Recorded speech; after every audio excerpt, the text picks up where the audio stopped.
you know, to move from nursery school to standard 1. That was inevitable. Tell us about it. So,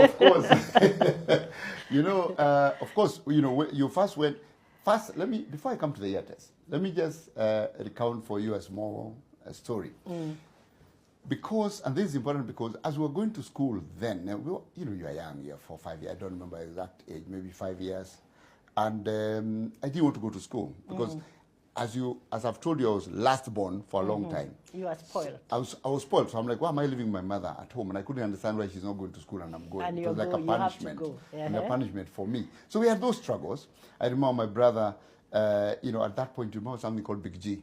Yes. I remember sometimes the bubble gum. Yes. I would remember sometimes I would refuse to go to school, then he would take me, and then somewhere, that's when he comes home, and then I would suddenly run away and go back home. From school?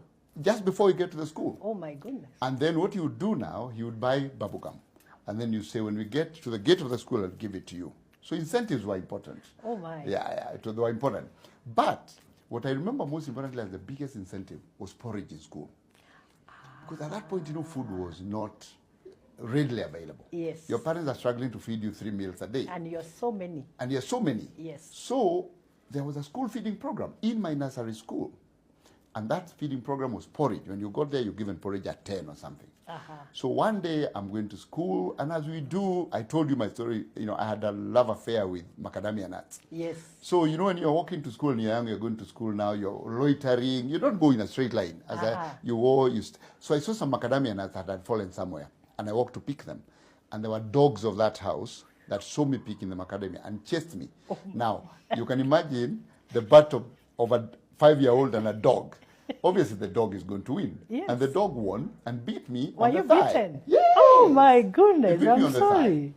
But now, remember the porridge? Yes. I walked all the way to school. Even with your With bite? a bleeding thigh. Oh, my. All the way to school. I had porridge. And then after that, the teacher now took me to their dispensary for a shot.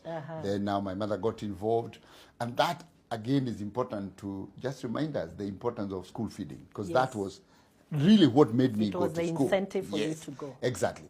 And then, of course, now comes the test for you now to go to primary across the road.